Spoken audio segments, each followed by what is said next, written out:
Hey Twitch, how are you doing this Wednesday? Let's get ready to podcast! 10 rounds of high action podcasting coming your way out of the blue corner. The devil in Denver, Anthony Kapfer, and your champion fighting out of the red corner from parts unknown Texas, your host, Dustin Chafin.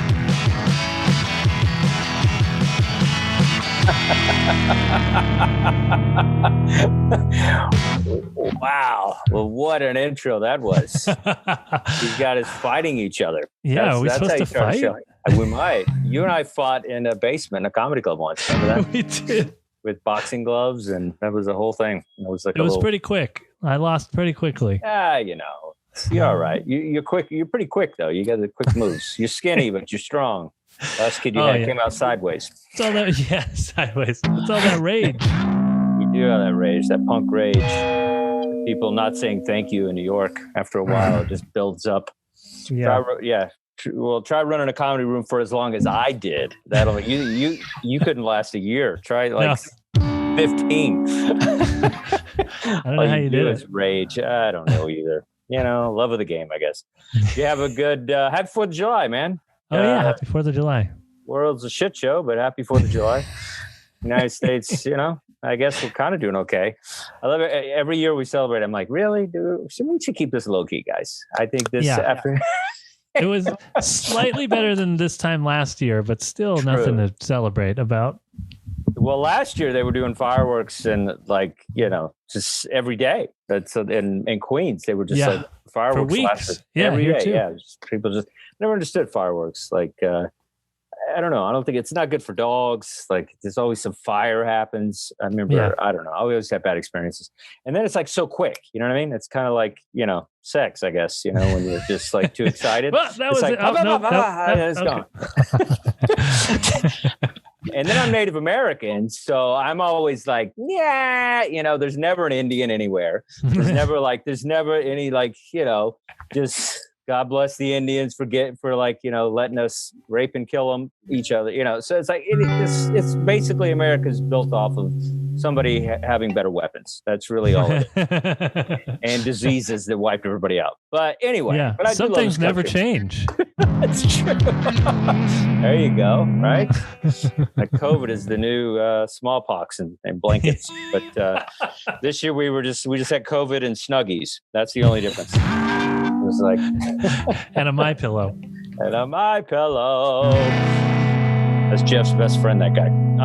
It's 4th of July. Do you, I do love America. Like, I feel like America's, it's like I've been to different countries and America's definitely a step up, which is not a lot because I've been to places like Djibouti, Africa, and it's, not much good about the place. And so America looks like Jersey even looks good. You know what I mean? That's how bad Djibouti, Africa was. Yeah, even Djibouti, Africa. So, but today we're having celebrating, kind of one of the premier comedians. If there's ever been a phrase about underrated, it's going to be this comedian we're talking about today. Yes. And to the point where a lot of people don't know who it is. And that's what pisses me off too, because I know a lot of people are going to act like they knew who Dick Gregory was. I'm like, shut up, dude. I was Dick Gregory like 20 years ago. Nobody knew who he was. Like, I was throwing out Mort Saul and Dick Gregory. People were like, what? And they only knew Lenny Bruce because they did a movie with Dustin Hoffman. That's the only reason. That's the only reason I knew who that was.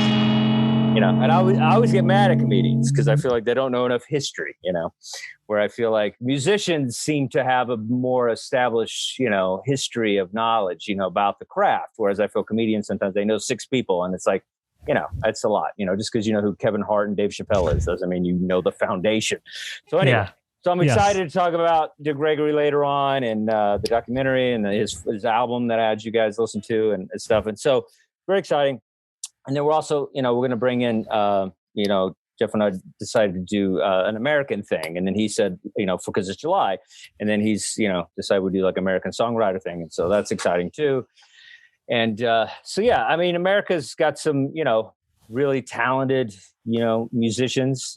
I feel like it's different with music. I think we do okay with music. I feel like we kind of hang tough. Acting, I feel like a lot of other countries come over and take all the good roles, I feel like it's always an Australian guy or, whenever you see like an American person, there was, I think there was in the movie Rocket Man, his mother was played by Ron Howard's daughter, and she's an American, and she played a Brit, and Lee and I were so excited because an American finally playing a British person with a British accent, because that never happens. It's always the British people coming over here and then doing a perfect English accent, so American accent. So anyway, there's that rambling that I just thought I would share, and I didn't prepare today, guys. I got something going on later, so I'm just trying to get in and get out. But hey. How was the British accent in that movie? Oh, yeah. How was it? It was good. She's good. She's a fun actress. I mean, she crushed it in Jurassic World. I don't know if you saw her work in that. Oh, but, I saw that movie. She's the hot redhead, and she's Opie's daughter, but she grew up and she's doing good. So anyway, there's that. So American bands. So we're going to talk about stuff, and so I'm going to do the random pool. You and I'll just do those together, and then we'll start the show later. We'll start with comedy because. I feel like that's what we're doing now. So just so you guys know, I got a lot of emails, 3, and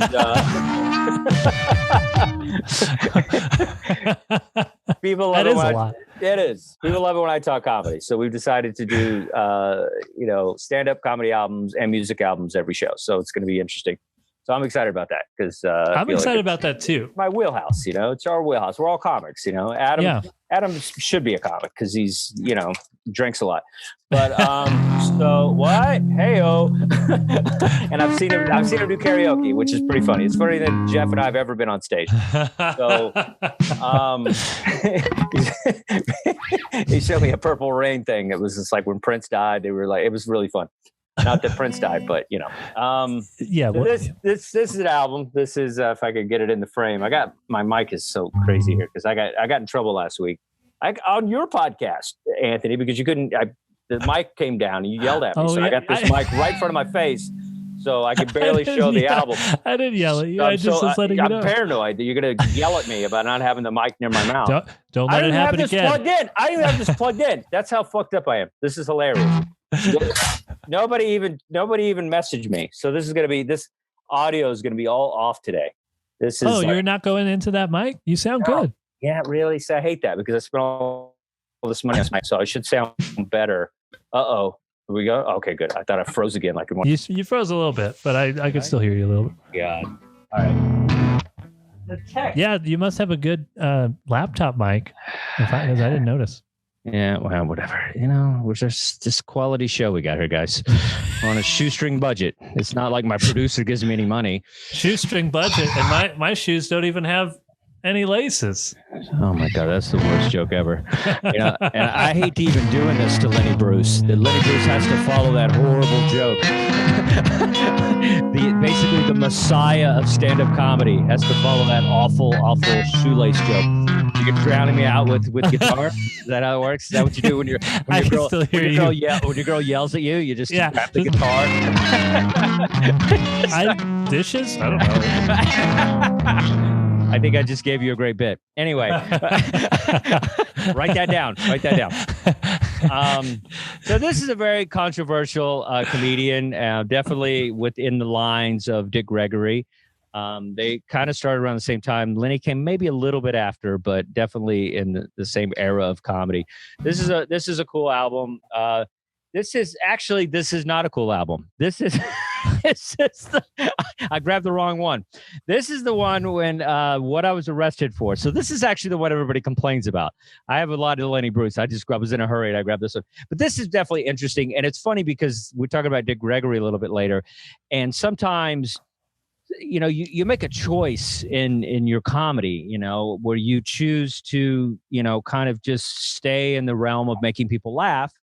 Yes. Or you choose to kind of go after social issues or go after the injustice happening to you or the injustice happening to the world or whatever. And this is definitely one of the first guys to kind of like lay on the sword, if you will, for, basically, censorship and the right to say things and whatnot. And the First Amendment is Lenny Bruce. And Lenny Bruce was arrested many times for saying things that, that you watch Def Jam, you're like, you would not exist without Lenny Bruce. Like, there's so much, things that people say on stage now that nobody could ever say. It definitely couldn't say it in the 60s or the late 50s. And that's when this guy was saying it. And so this, if it's good to go get you some Lenny Bruce. Some of the albums are kind of rare and weird performances. And what's cool about some of these 60s albums, with Dick Gregory as well, is like you're really in the nightclub because they're not polished. A lot of times you can tell like there's tracks that were recorded after, they were kind of like spliced together. But the real nightclub stuff, you hear people like, their drinks, and you hear the guy ordering in the back, like it's really, you feel like you're there. And it's pretty cool. It's really exciting. And this is, Lenny Bruce is, basically got in trouble for making fun of the Pope and saying cocksucker and things like that. And so, I love the word cocksucker, and I have like 3 Pope jokes. So I think I'm definitely, grateful for what Lenny Bruce did. And so this album is weird because he got arrested. He did some time. Can you imagine that? Can you imagine? I mean, I've seen some comics that should be arrested because they're just hacks, but because they're terrible comedians. Like, I think they should. Come on, just because of the shoestring thing? No, I mean, I'm not saying you should be arrested, but you should definitely pick up trash on the side of the highway for that joke. That's definitely how bad that joke was. But he got arrested just for, content. And so just the idea of that is ridiculous. I mean, even like that last president we had couldn't say half the stuff he was saying, in the world of the 60s and stuff.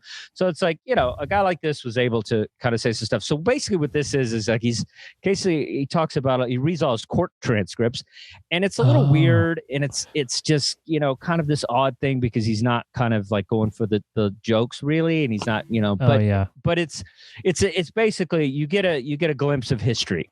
You get a glimpse of something that was all that anybody was talking about. And so I think it's a really cool thing to just kind of, be in touch with what was happening in the civil rights movement and censorship and things like that. This is a pretty cool album just for that aspect, but definitely get some other earlier Lenny stuff before you get into this. This would be a heavy load. Well, which one is the one that he got in trouble for? Well, that's, you stumped me on that one. I'm not sure.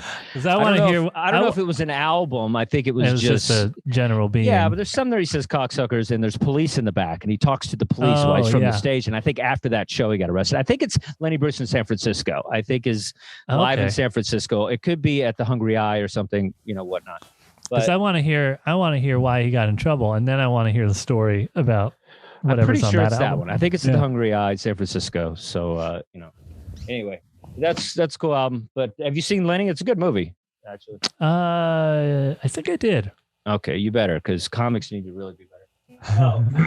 And then the next thing is doing American Songwriters, and this is Waylon.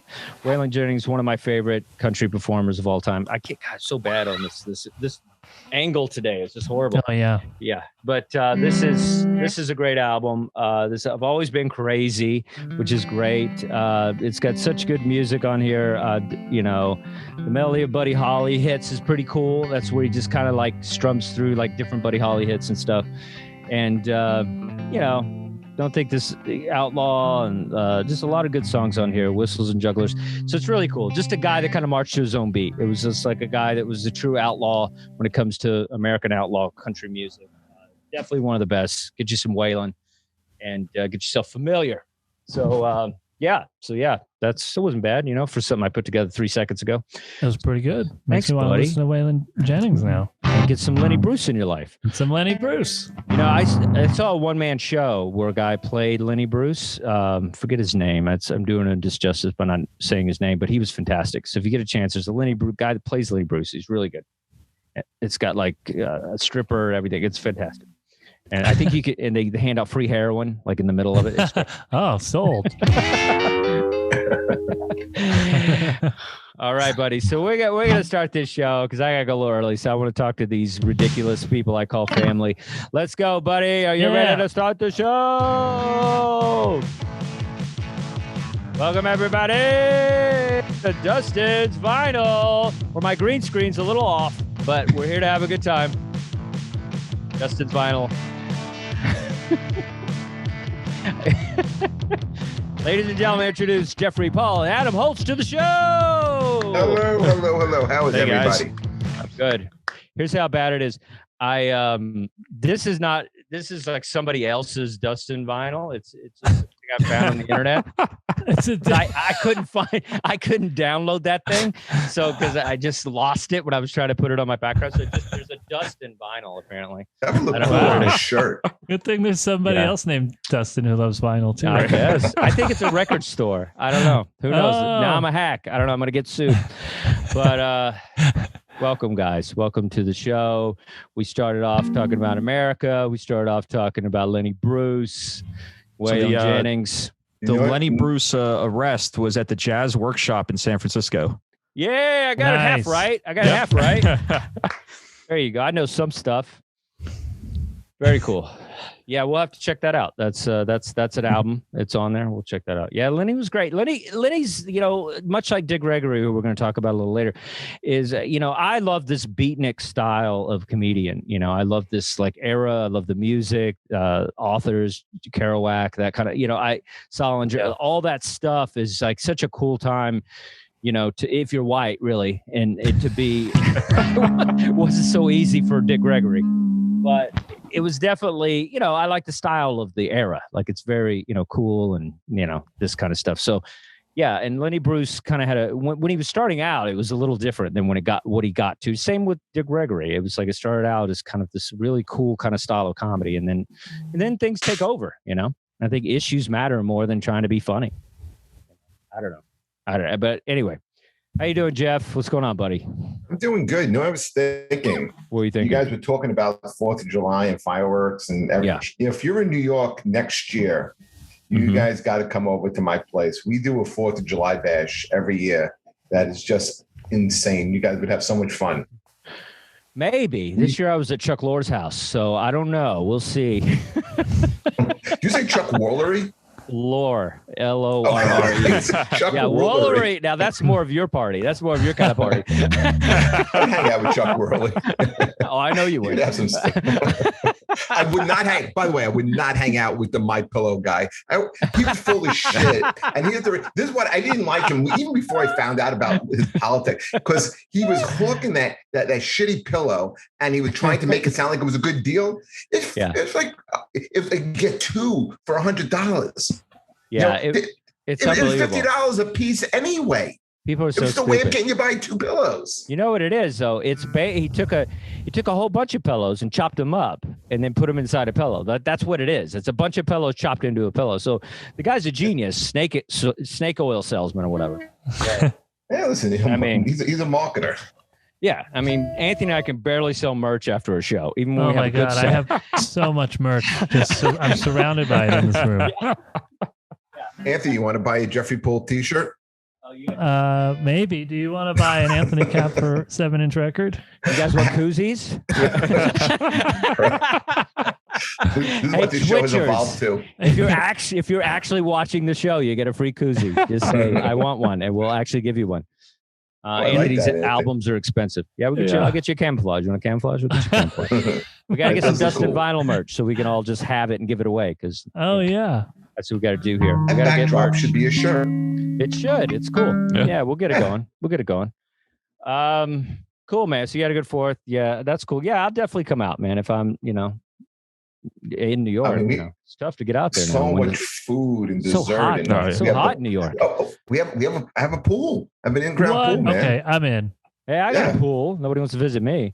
I'm coming at the end of the summer. You're coming when I'm Fireworks. leaving. You'll be back for what day do you come? Oh, we'll talk about it later. I don't know. Yeah, let's just do our random conversations on the show that the 2 people are watching. One of them is Jay's friends, his wife, I think, his girlfriend. His girlfriend watches. That's the audience of Dustin's Vinyl. And occasionally you get one of Jeff's buddies, but he always taps out when I start talking. All right. And my aunt and uncle watch. Do they?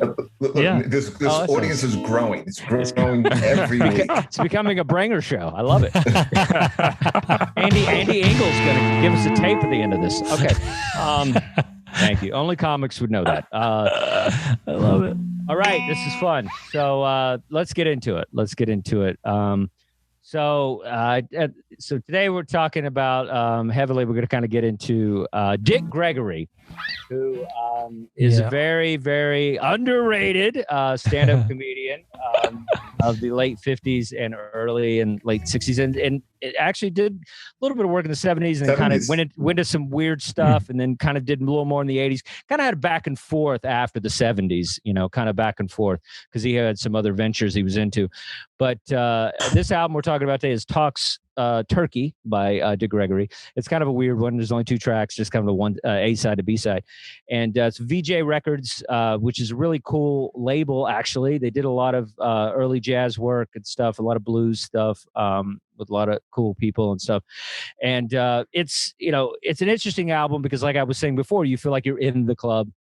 And Dick Gregory was starting to kind of get some momentum at this time, but he was still kind of playing, very limited places. I don't know if this album was before the Jack Parr show, but I feel like it was. But I just enjoy this so much because, it's funny when Anthony and I were talking last time, we were kind of talking about, actually we were all talking about it. When we were talking about Kennison, we're talking about Pryor, and some of the stuff feels dated and whatever.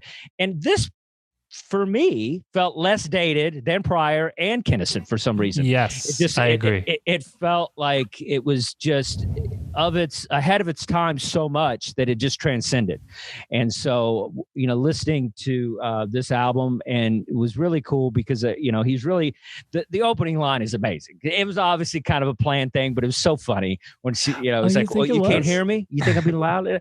Well, you don't want us to be loud. And the NAACP says we're, being too loud or whatever. Like he does that whole joke about, basically not being a quiet black man, So it was just really, really fun way to start. You don't think it was planned? I think it was. I think that's happened before. And then I'm sure that's happened before, but yeah. I didn't think that it was like a fake interaction when I heard maybe it. Not. Maybe it could have been. I'm hoping it wasn't. But just because when you do comedy long enough, it's but it probably was one of those things that happened so much that he had a line for it. Yeah. And even if that wasn't the first time. But when you have a line like that, you might be a little soft-spoken on purpose. You know what I mean? Yeah, that's right? True too. So you come up, hey, how's it going? Yeah. How's it going, guys? Because you just what? And then you get to drop that line. So that's what I feel with that. But I don't care. It was great. It was great. I don't care either. But just a very cool set. Talking about being a black man in Chicago, and then the raking the snow, and the racism with the KKK and the barbecue and the stuff. Just a really cool album, and there was a lot of stuff on there too that I've heard a lot of people do now. Even that last track where he talks about, our neighborhood's so rough, Santa Claus will come. I've heard that. I mean, I don't know how many black clubs I've been into where I heard some variation of that. And so it was just and what I like to do when I listen to these early stand-up comedy club albums, I really like to kind of lose myself in the time period and think about how outrageous the stuff is because of the time period. And to be just talking about the stuff he was talking about in the, early 60s was a big deal. And, and then we watched the documentary, the one and only Dick Gregory. I shared my Showtime account with Anthony, and I watched it today. It's like, now I got Showtime. No, I'm not going to use it after that. I'll just start watching all the shows that you watch, and so when you go back to it, it'll be at the wrong episodes. That's hilarious. You can watch it. There's a good David Bowie documentary on there. And a Go-Go's. It's great. Yeah, watch it. I don't give a shit. I might have to watch it. Dude, I don't care. Watch it all. I don't give a crap. And a good Kevin Bacon series on there called City Hall. Anyway. But this documentary was great because I feel like I'm always kind of defending the idea of Dick Gregory. I always feel like, there's a funny gag, a joke that Anthony and I always talk about, because I ran a comedy club for years in New York City, and I got to decorate it because the owner really doesn't care. He just wants to count his money. So I got to basically do what I wanted to do with it. And so I put up, headshots and stuff of famous comedians. And, it was like George Carlin, Stephen Wright, Joan Rivers. that kind of thing. And then I had Dick Gregory at the bottom, and he had a mustache and everything. It's a picture of him smoking a cigarette with these 4 white guys behind him. It's a really, they showed it in the documentary. I don't know if you caught that, but I didn't notice it. Yeah, it was in there. And so, and everybody would come through and be like, oh, that's cool that you have Martin Luther King on the wall. And it would be like, these comedians, one of them ended up being on Saturday Night Live. And it's like, they're like real comedians, and nobody knew who Dick Gregory was. And it would drive me insane. I would have these conversations, and then I would say, you got to read his book. I don't know if you know what his book's called, but his autobiography is called The N-Word. so basically, it's always this weird thing. I remember I carried that book around in my back pocket. I remember being on like the 1 train, pulling that up, and guys are like, whoa, like it was like a whole thing. But this little white guy read that. That would go over kind of And then weird. I would be like, I'm a comic. And then sometimes I would save myself and just be like, because I knew stuff about, I don't know, Dick Gregory. Anyway, so it's a great documentary. If you get a chance, it's on Showtime. It just came out this week. It's really cool. It goes into the story of how he became a comedian and kind of how he had one set that kind of changed everything. And I love that. I love that he had a set that changed everything, because I've been waiting for one of those sets. I've had a lot of good sets, but no life-changing set. No. And I'm going to give a little bit of the documentary away, but basically he's he's performing at the Playboy Club in Chicago, and there's a very white Southern crowd. And this is, like I said, the 60s. And so everybody was like, no, you shouldn't go on. You shouldn't go on. And he went on anyway. And he ended up turning the room. He stayed on for hours. It was like this whole huge thing.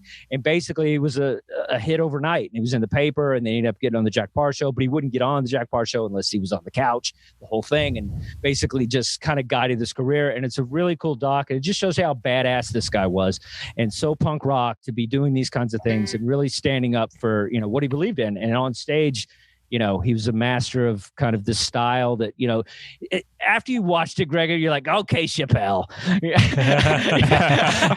Down to him smoking on stage. Smoking and sitting on a stool. You're like, all right, dude. I mean, I love Chappelle, but it's like Tony Woods and freaking, he's the bastard child of Tony Woods and Dick Gregory. Yeah. And, yes. Yeah, he's still a genius, but there's a huge influence, which was cool. And they showed it in the doc and everything. But but it was cool. But one thing I'll stop talking, just one quick thing, and then we'll all kind of jump in. But one thing I thought was interesting is like, when you get that level of fame, it's like sometimes, it's hard to kind of stay in the craft itself. A lot of people complain about when actors, kind of have political stances or, whatnot or whatever. But sometimes I feel like, you just can't help but, want to help the society that you're in. And I think, and he really took a turn towards activism. And then even when activism was better for Black people, then he started, nutrition, or he just went to all these other things. But it was a really cool documentary, and glad you guys saw it, and glad we're celebrating Dick Gregory today. And that's that. Let's go. All right. Yeah. And everyone should watch it. We're going to put Dustin's login information in the Twitch chat. So if you don't have Showtime, why not? I don't care. Give a shit. I'll help the world. I know Anthony has 6 passwords. Yeah. I'm only using passwords from other people. So true. Why should we pay? We should all alternate. You know what I mean? Jeff, do you have stars? I hated stars when I had it. You have stars? Oh, okay. No, I have Showtime and I have HBO. Do you have a Hulu premium? See, I'm always looking to trade up. Like if somebody has something that I don't have, we just switch. Anthony has nothing. He has cable access. I'm using yours and cable my sister's. Access. Yeah, he's got nothing. He barely has YouTube. Yeah. Yes, he has an AM radio. I'm saving up for FM. It's on layaway. Dare to dream, Anthony. Yeah. Dare to dream, my friend. With the one Radio Shack, one speaker. Remember that? It used to be just one speaker. Before stereo, it was just one speaker. You'd be like, okay, put my one speaker in so I could hear this freaking baseball game. All right, cool. So Jeff, talk to me about Dick Gregory and a little bit about how you feel about him and stuff. Well, I got to tell you, man, I got to thank you for turning me on to that. I was a little apprehensive when going and watching it. I had known of Dick Gregory. I didn't know to the extent of what he was. And after watching the documentary, my feelings on Dick Gregory are, one of immense respect. I think you see a lot of celebrities today, and a lot of fake virtue signaling. I think that Dick Gregory was 1,000% real, authentic, wasn't doing it for any type of publicity because there was no social media where he would benefit off of it. And I thought one very, very interesting part in the documentary was when he was given, there was a point when he was saying he was making $250, I think, a week, going up to making $5,000 a night. And then his activism took over, where he was canceling gigs and wasn't making much money, and he didn't have money to send his kids to school. So someone gave him money to cover the tuition. But when he heard about this activist in Atlanta and what he was going through, he signed over the check. And in today's world, if someone did that, it would be all over social media. They'd be grandstanding about it. Dick Gregory did not do that. He gave him the check with very little fanfare. And to me, that spoke volumes of him. I thought he was an extremely honest guy. I did not know how involved he was with Medgar Evers and Martin Luther King. I mean, I didn't know how close he was with King. The other thing about it was I had always known Dick Gregory as being kind of old with a beard. And so I never saw him without the beard. And I thought he was a good looking guy. Yeah. One of the things I was going to text you, and I was like, I'm not going to do it because he's going to tell me, save it for the show. We have very few moments on the show. We have to save them. Yeah, go ahead. But I loved his style. I love that. The suit and, the skinny tie and the smoking and just like how cool he was. And it was in the documentary where they were talking about how relaxed. How relaxed. Like I always wish I could be that way on stage. And I'm not. I mean, none of us. I mean, Chris Rock even was just like, he's the one that said it. He was just like, him and Chappelle are so relaxed. He said, and I love that line. He was just like, I'm always waiting for him to take the stage away from me. And that's how I perform. And I'm the same way. I'm always like, you don't like me. You don't, what's going on? Like I'm always, and watching it kind of, it helped me realize you can be relaxed. You don't have to just, dance up there. You can kind of just be yourself. And it was like a really kind of an eye-opening thing for me as a performer, but to be honest. Was himself, right? Yeah. He was himself. It wasn't an act. It wasn't a put on. And that's the thing that impressed me. He was the real deal. Yeah, no, he did a lot for comedy. He did a lot for activism, did a lot for America and nutrition and all kinds of stuff he started doing towards the end there. I mean, he's making people lose weight. I mean, the guy was just like phenomenal. Like it was like I didn't know. I forgot he was involved with Walter Hudson. I forgot about that. I had no idea about the nutrition stuff until I saw the none documentary. of us did. I didn't either. I've read his biography. I didn't know that. I knew he was a like almost elite track athlete. Like he was really good at, he could have been like a professional runner. That's why I think that's why some of that stuff ended up, being in his life where he ran for causes and stuff because he was a runner and stuff. But but I didn't know anything. Yeah, he's going to run cross country. He kind of was. Yeah. They did kind of take that from him. That's exactly what I thought. Yeah, it's like all that stuff. Yeah, but you could tell that but yeah, just to be alive in that moment, as he must have been just huge. He was all over the place, So, and that's what was good because I met him at Caroline's, and I was kind of starstruck, and he was kind of in the back green room thing. There were tons of people around him, and I wasn't able to really make a connection. But I got to say I met him, shook his hand and stuff. And he was kind of apprehensive because I was wearing, when a white guy in a cowboy hat wants to shake your hand and you're a black activist, How old was he at the time? It was suspicious. It was probably a little bit, maybe 2015 or something. Oh, so it was right before he died. Yeah, a couple years before. He's still kind of angry because he got angry as he got older, it seemed like. Yeah, I think it was kind of one of those, much like Paul Mooney, where it was like they would book him and then it was very hard for him to get off stage because it was like these guys are legends. So you kind of let them go. But I think but the crowd seemed to enjoy it. I think the people that were there because they knew who he was and stuff. So it was it was cool. I always love it when people know who these kind of people are. But yeah, it was great. Adam, what do you think, buddy? Going into this, I didn't really know much about Dick Gregory at all. And it's watching that documentary makes you feel really lazy afterwards. right? Yeah. We're doing nothing. Yeah. Yeah. We're just telling people to watch a movie about somebody who did stuff. Right. Yeah. Jeffrey, Paul, and I have done like 3 soccer benefits in Staten Island. Like that's the equivalent. That's how far our activism goes. Okay, we're getting it going. You know, Right, we're getting equipment for Pee Wee uniforms.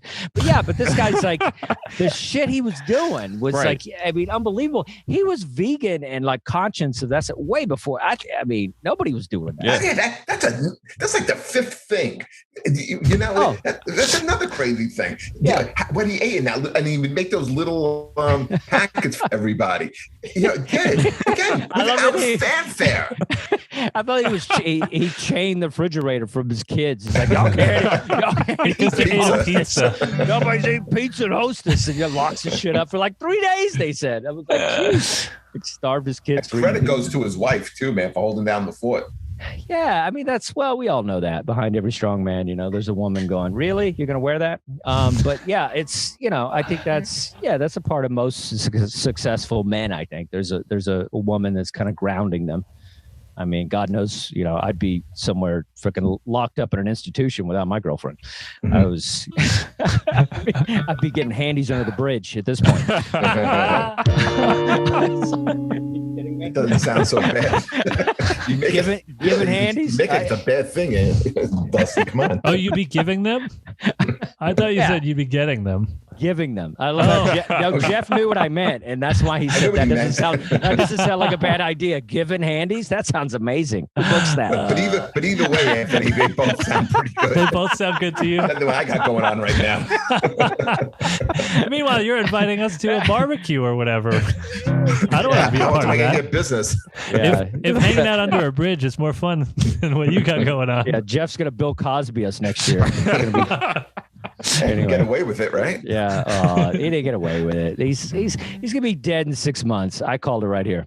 That guy's done. He's got dementia. He's blind. It's like everybody's like he's gonna have a sitcom back. I'm like, shut up, dude. That guy can barely walk to the kitchen. Like he's not gonna do anything.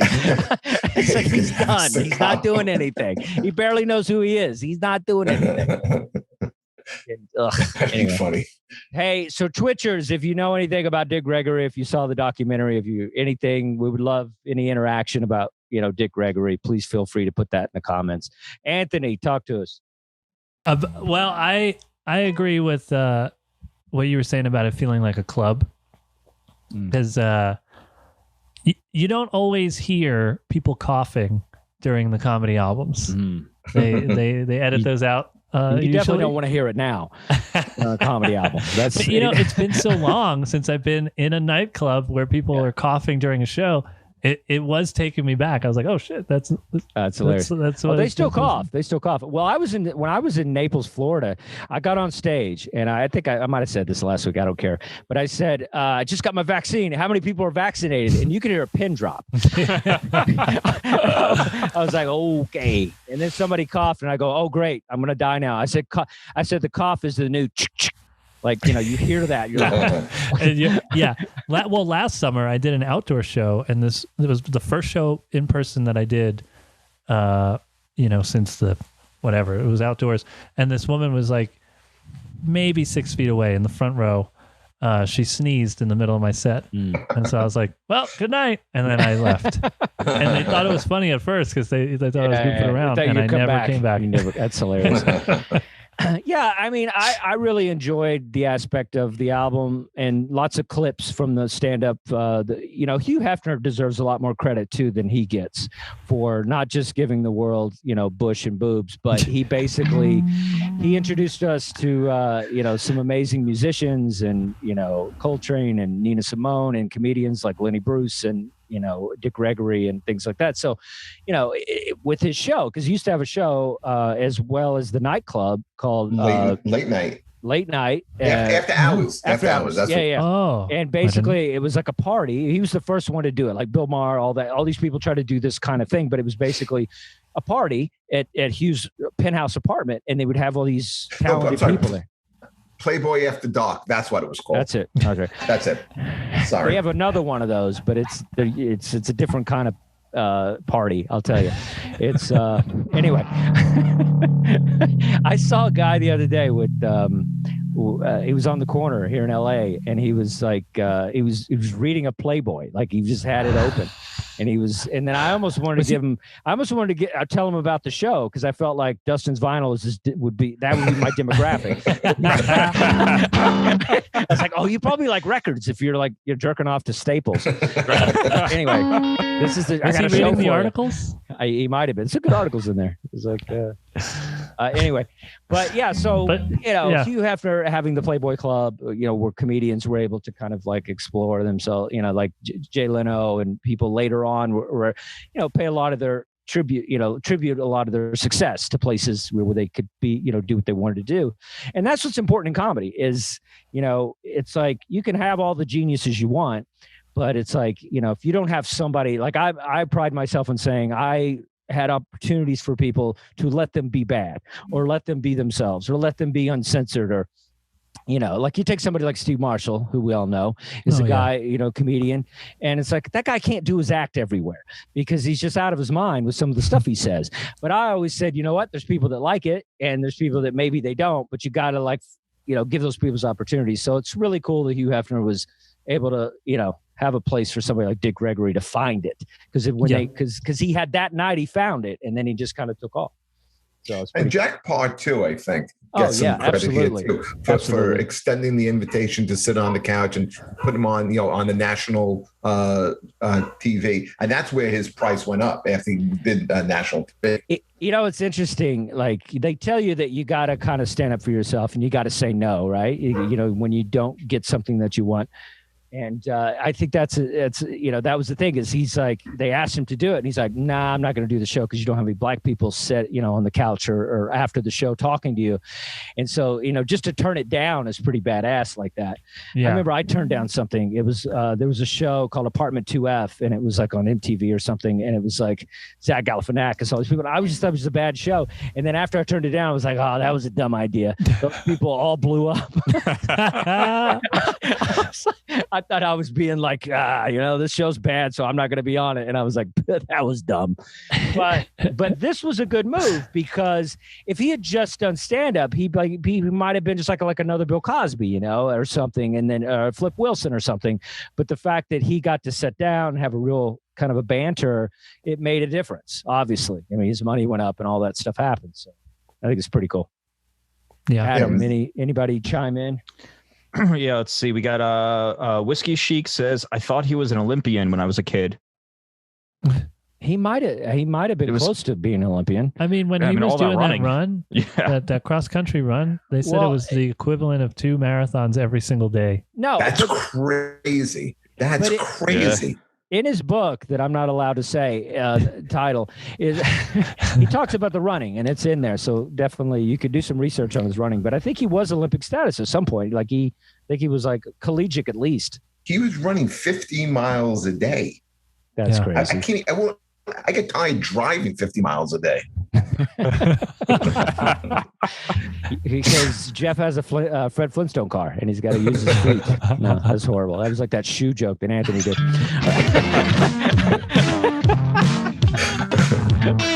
We're no Dick Gregory's on this show, I'll tell you. But no, I think we are to an extent. I think it's, I try to push the envelope a little bit, and all these people, kind of, laid it down for us to be able to do that, and I've had shows where, in Florida, it's like places like that, Staten Island, certain places, they may not agree with me politically, and they may not agree with me with the things that I, say or whatever, but I've been able to kind of say some stuff, that kind of turned the crowd, maybe, got them laughing at stuff they normally wouldn't laugh at. Because I always feel our goal as comedians is to convert the crowd into maybe laughing at something they normally wouldn't laugh at. And I really feel that's kind of the goal when you're up there. And so, I always attribute people like Dick Gregory to, kind of paving the way for that.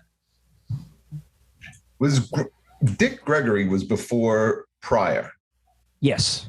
How much did Pryor, you think, was influenced by Dick Gregory, or was he at all? I think he was. They didn't mention him. I think he was. Yeah, they didn't mention it because Pryor is always kind of built on, as himself as this rock that kind of people get off of, that kind of people bounced off of. But I feel like he was. I think I think he's more like, because in the beginning he tried to kind of do kind of a Bill Cosby style, and then I feel like it's more Dick Gregory after that, than it is Bill Cosby. It's way less Bill Cosby and a little more Dick Gregory, because Dick Gregory was honest. Like, he was telling stories and stuff.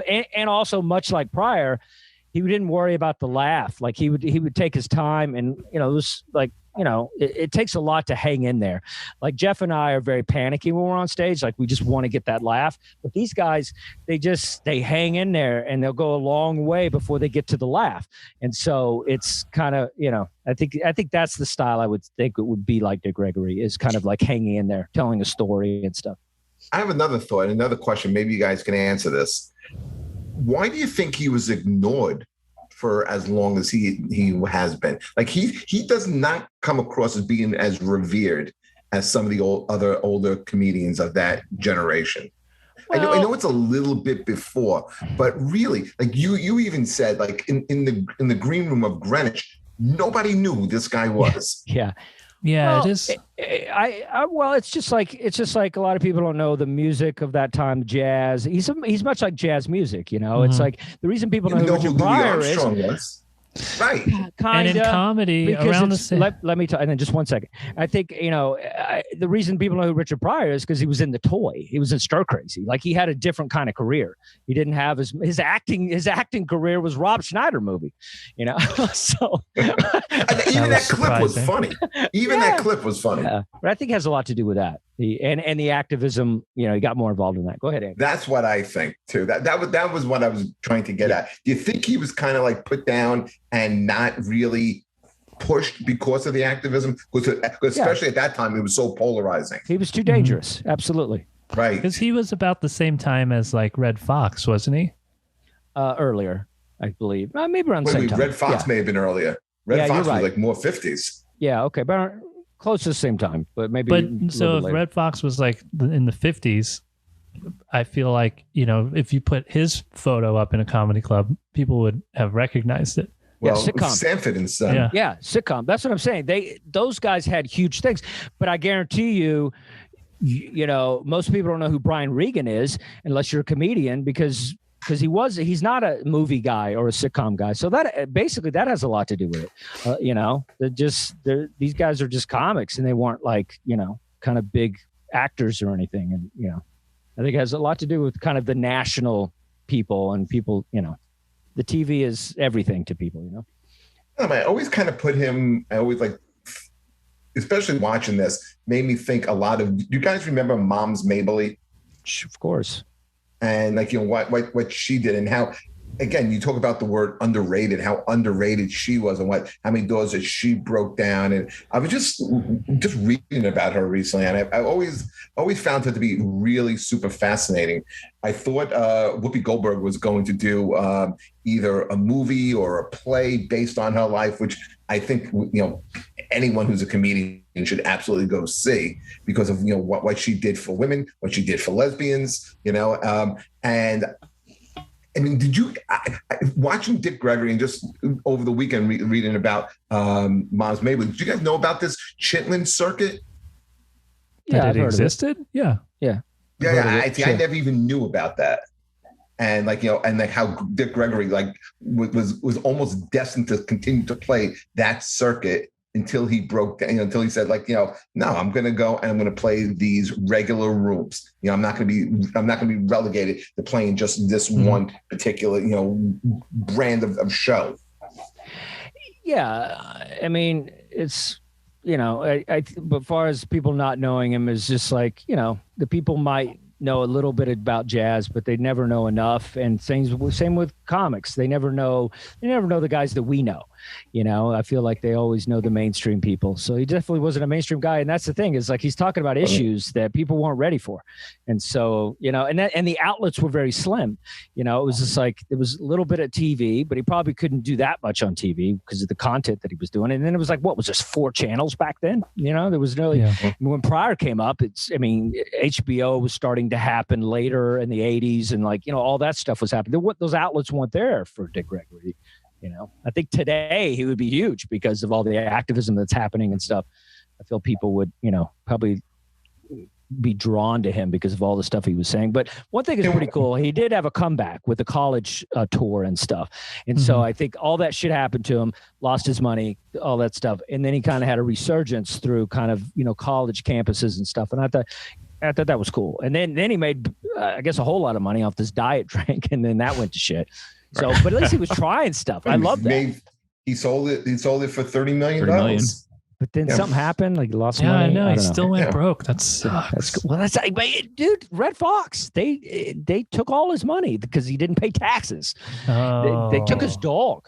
Like his book is great. It's cold, man. They took his dog. Man's dog. Holy shit! They took the fur coat off his back, and then they took his other fur coat, his dog, and they took all his rings. Everything. It was crazy. The Black and Blue is a really good Red Fox book. Okay. All right. We may not have time for our American songwriter thing. We may have to do that next That's okay with me. Right. Honestly. Anthony's not a big Mellencamp guy. I disliked it so much. I didn't learn any songs. Anthony. I didn't learn any Mellencamp songs. I apologize to you guys, to everybody on Twitch, to Comedy Hub. But I will say this. Yeah. If Bruce Springsteen is the boss, then John Mellencamp is the assistant manager. Oh man, he wrote that today. Do you guys know that? He wrote like 4 variations, and then that's the one he went with. You don't deserve John Mellencamp. Go back. Go listen to some One Direction. Go listen to that crap. Jeff, I don't know how much time we got. I think we might have to take off. But you guys, I gotta go do a thing. But John Mellencamp, I will say this: I was really disappointed Jack and Diane wasn't on this album. I'm gonna say It's on a different album. I was like, where is it? Where's the song? Why would he pick the album without that song? Because it had the other one about solo. Dustin, being next born week in a small we're going town. to do this album. Let's do this album. We'll do it next week. And, Right. Adam, I'm gonna turn you guys around. All right. And Adam, if you want to pick another songwriter thing, we'll do it up top. Right. We'll just do a little bit of comedy, and we'll do a whole lot of music next week. All right, guys. I don't know if you're staying on, but I gotta go. Goodbye, Dustin. See you later. All right, see you later, guys. Dustin. All right, so I guess before we wrap this up, I guess Adam, any new music? Yeah, I'll bring up a couple new vinyl releases. We got actually one of the best movies of the 2000s, Almost Famous. We got a double great LP movie. that's it's actually a Target exclusive. They're doing so they got the full soundtrack, plus you got all the Stillwater songs like Fever Dog, and I think there might have been 7 songs or so from them on there. I think they were all written by Nancy Wilson or well, that was his girlfriend, I think, at the time when he wrote it. Right, yeah. And they're also an unreleased Tiny Dancer, Almost Famous version, and a version of the Who's Amazing Journey Sparks that's going to be on there too. Let's see. Anthony, you see that movie? Almost Famous? Yeah. Yeah, I saw it. It's a great movie, isn't it? I like it. The Tiny Dancer scene is great. Yeah. I think I'd put it up there. With Philip Seymour Hoffman are great. Yeah, as Lester Bangs. Yeah. You forget gotta that watch he's it in the again. movie. Like I haven't seen it in a while. It was good. Yeah, they also have that there's the Untitled, I think, like 3-hour cut of it too, which is really good. Oh, is there one of those? I didn't know. Yeah. It's I find a lot of those does a bunch of songs on it. Huh?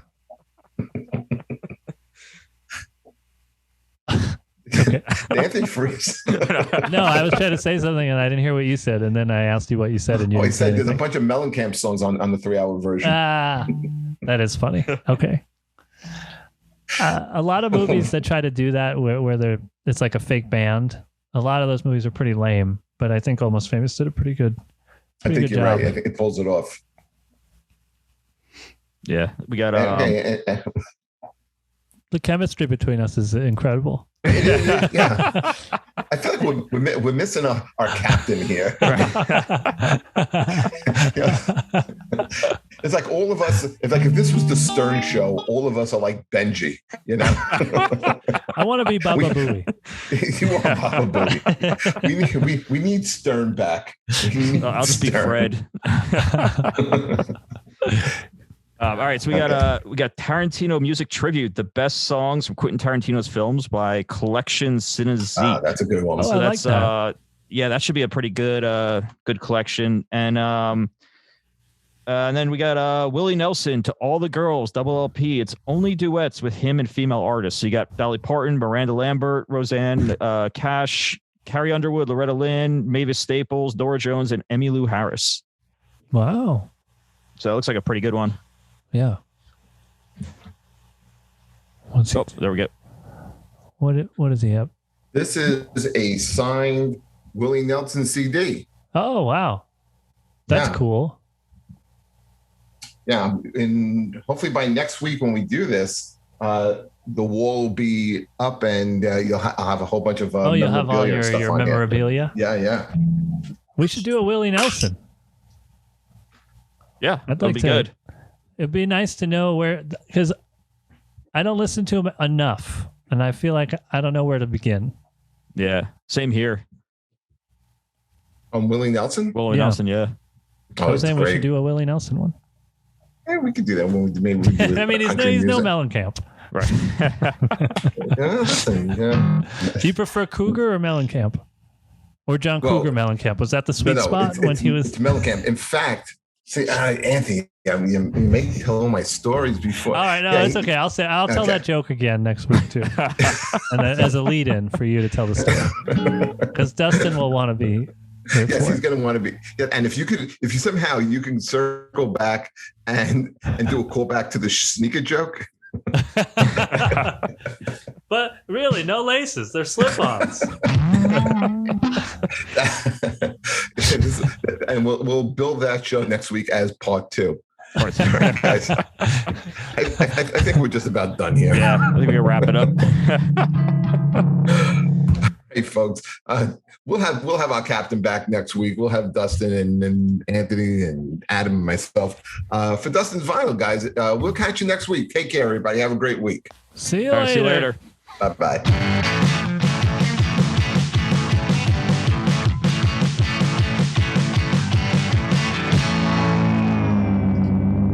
And next week, Anthony will learn a Mellencamp song. Maybe. We'll see.